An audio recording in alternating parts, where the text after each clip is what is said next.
নিম্নচাপজনিত ধারাবাহিক বৃষ্টি শেষে বন্যা পরিস্থিতি অনেকটাই নিয়ন্ত্রণে। শুক্রবার সকাল থেকে নতুন করে বৃষ্টিপাত না হওয়ায় ছন্দে ফিরছে বাঁকুড়া। তবে তালডাংরার পাঁচমুড়া গ্রাম পঞ্চায়েতের বাঁশতেঁতুল ও বাঁশগড় গ্রামের পরিস্থিতি এখনও অনুকূলে আসেনি। বেশ কিছু মাটির কাঁচা বাড়ি যেমন ভেঙে পড়েছে, তেমনি একাধিক বাড়ির সামনে জল জমে রয়েছে। এরই মধ্যে অধিকাংশ শিশু, বৃদ্ধ ও মহিলাদের পাঁচমুড়া হাই স্কুলে অস্থায়ী ত্রাণ কেন্দ্রে রেখে পুরুষ সদস্যরা বাড়ি ঘর বাসযোগ্য করার কাজে হাত লাগিয়েছে। তবে এই বন্যায় বাড়ি ঘরের পাশাপাশি চরম ক্ষতিগ্রস্ত হয়েছে ওই গ্রামে ঢোকার রাস্তাটি। পাঁচমুড়া পেট্রোল পাম্প থেকে জয়পন্ডা নদীর পাদ্রি সেতু পর্যন্ত বিভিন্ন জায়গায় রাস্তায় ধস নেমেছে। এরই মধ্যে এক প্রকার প্রাণের ঝুঁকি নিয়েই যাতায়াত করছেন মানুষ। ক্ষতিগ্রস্ত মানুষ জানিয়েছে, গবাদি পশু সহ তারা গ্রামের সবাই ত্রাণ শিবিরে পৌঁছে কোনো ক্রমে প্রাণে রক্ষা পেয়েছেন। বাড়ি ঘর ভেঙে পড়ার পাশাপাশি জয়পন্ডা নদীর দু কুল ছাপানো জলে রাস্তাঘাটের ক্ষতিও হয়েছে যথেষ্ট। তালডাংরা পঞ্চায়েত সমিতির সভাপতি গণেশ রায় এই বিষয়ে বলেন, পাঁচমুড়া গ্রাম পঞ্চায়েত এলাকার 5টি ত্রাণ শিবির খোলা হয়েছে। এর মধ্যে পাঁচমুড়া হাই স্কুলে 250টি, আতকরাতে 100, রাধানগর প্রাথমিক বিদ্যালয়ে 180, দেউলভিড়ায় 40, প্রায় 600 জন প্রতিটি ত্রাণ শিবিরে মেডিকেল টিমের সদস্যরা রয়েছেন ও পাঁচমুড়া হাই স্কুলে তৈরি করা খাবার প্রতিটি ত্রাণ শিবিরে পৌঁছে দেওয়া হচ্ছে বলে তিনি জানান। তছনছ করে দিয়েছে, ভেঙে ভেঙে তছনছ হয়ে গেছে। তাও ঘর দুয়ার ওখানে জল দাঁড়িয়ে আছে। আর রাস্তাঘাট দেখতে পাচ্ছেন তো, রাস্তাঘাট ভেঙে একাকার হয়ে গেছে। যাতায়াতে অসুবিধা হচ্ছে। হ্যাঁ, যাতায়াতের বেদম অসুবিধা হচ্ছে। একদিকে আপনাদের ঘর বাড়িও ভেঙেছে, হ্যাঁ, জলের তোড়ে, আর অন্যদিকে রাস্তাও ভেঙে গেছে। রাস্তা ভেঙে গেছে। আর গরু বাছুর আমরা নিয়ে চলে গেলাম ইয়াকে, তো ওই পাঁচমুড়াকে ট্রান্সফার চলে গেলাম। এখন বাড়িও গেল, রাস্তাও গেল, কতটা অসহায় লাগছে? অসহায় মানে ভালোই লাগছে। অসহায় আর কি বলবো, ওরা কি পরিচয় দেবো। কতটা ক্ষতি হলো এদিকে? হয়েছে কতটা ক্ষতি মুখে পড়লেন? ক্ষতি ভালোই হয়েছে, বুঝতে পারছেন। ঘর দুয়ার গেছে, রাস্তাঘাট গেছে, গরু বাছুর নিয়ে চলে গেলাম। এবার মানুষজন সব ইয়াতে আছে, ত্রাণ শিবিরে আছে, সব বুঝতে পারছি।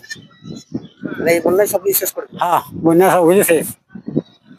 এই যে এলিয়ম মানে বান সব ঘুমিয়ে তো আছে, বসে সব ঘুমিয়ে আছে।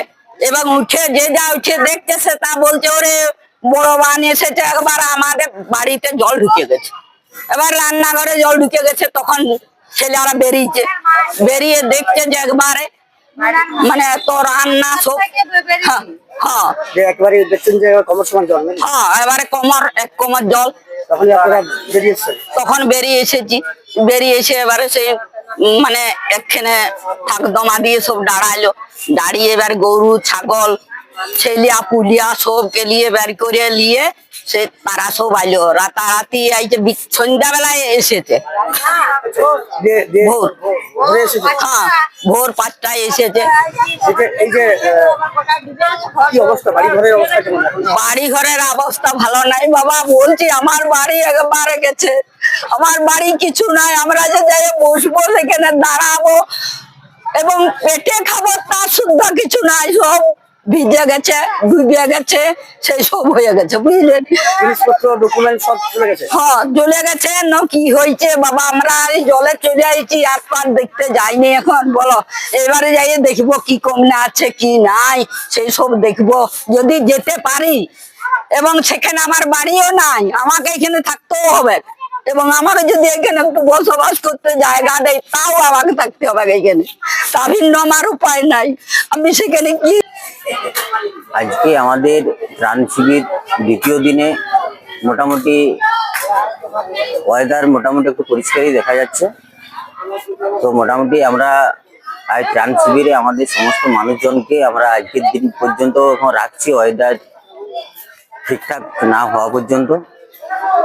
তবে আমরা খবর পেলাম যে জল আস্তে আস্তে কমতে শুরু করেছে, 2-1 দিনের মধ্যে হয়তো কমেও যেতে পারে।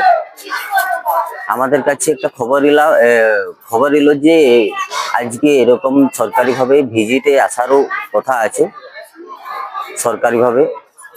আধিকারিকরা আসবেন? হ্যাঁ, এলাকা পরিদর্শন করতে আসবেন। তারাও যদি সে বিষয়ে পরিষ্কার হয়, তবেই বাড়ি ফেরা যাবে। অবশ্যই। মানে ত্রাণ শিবিরে এখনো আপাতত কটা মোট ত্রাণ শিবির করা আছে? ত্রাণ শিবির আমার মোট 5টি করা আছে আমার পাঁচমুড়া অঞ্চলে।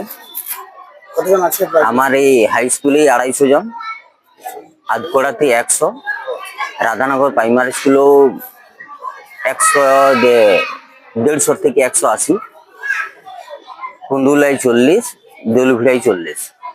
কতজন আছে মোটামুটি? টোটাল আমার প্রায় 600 জনের মতো আছে।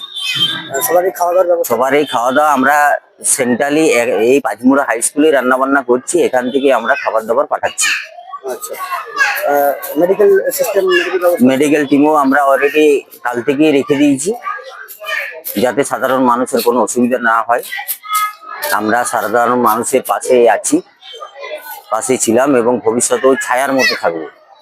এই যে গ্রামগুলোর যে অবস্থা, সেই অবস্থা গ্রামগুলোর কেমন অবস্থা? ক্ষয়ক্ষতি কতটা কি হয়েছে? ক্ষয়ক্ষতি আমরা প্রথম দিনে জলের তলায় ছিল বুঝতে পারিনি, কিন্তু আজকে সকালবেলায় যাওয়ার পরে দেখা গেছে ক্ষয়ক্ষতি প্রচুর।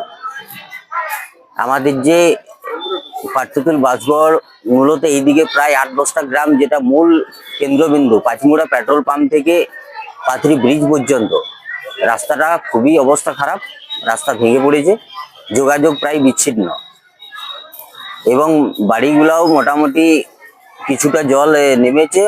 ওই একটু শুকনো ওয়েদার করে দিলে হয়তো ওই বাড়িগুলো আর থাকবে না। একাধিক বাড়ি তো ভাঙা হয়েছে। একাধিক বাড়িও অলরেডি কালকেই মোটামুটি আমার 5-7টা অলরেডি ভেঙে পড়ে গেছে। তাদের জন্য কি ব্যবস্থা করছে? তাদের জন্য আপাতত এই ওয়েদার কাটাক, এখন ত্রাণ শিবিরেই ওদেরকে নিরাপদে রেখেছি এবং পরবর্তীকালে ওয়েদার কাটালে ওদেরকে আপাতত সরকারিভাবে কিছু তিরপল দিয়ে বিকল্প জায়গা থেকে সরিয়ে রাখার চিন্তা ভাবনা করছি। বাসস্থানের কোনো ব্যবস্থা করা হয়েছে? খাবার দাবার সে একই, মানে সমস্ত 3 বেলায় খাবার দেওয়ার ব্যবস্থা? না, খাবার দাবার মোটামুটি আমরা সকালের টাইমটা মুড়ি ঘুগনির ব্যবস্থা রাখছি, দুপুরবেলায় ভাতের ব্যবস্থা রেখেছি এবং রাত্রের দিকে কিছু ব্যবস্থা থাকছে। এখনো পর্যন্ত কোনো ত্রাণ শিবিরে এসে কেউ অসুস্থ হয়? না, এখনো পর্যন্ত সেরকম মোটামুটি অসুস্থতার কোনো খবর নেই। মোটামুটি সব সময় আমার মেডিকেল টিম খবরাখবর নিচ্ছে, সমস্ত মেডিসিনও সাথে রেখেছি যাতে গ্রামগুলো থেকে জল নামলেও কিন্তু ক্ষয়ক্ষতির চেহারাটা ফুটে উঠেছে নাকি? গ্রামগুলোতে জল নামলেও ক্ষয়ক্ষতি প্রচুর হয়েছে, যেটা আমরা আগামীকাল বুঝতেই পারিনি জলের তলায় থাকাকালীন। আজকে কিন্তু সেটা পরিষ্কার, সেটা সরকারিভাবে আজকে ভিজিট করলেই বোঝা যাবে কি অবস্থা।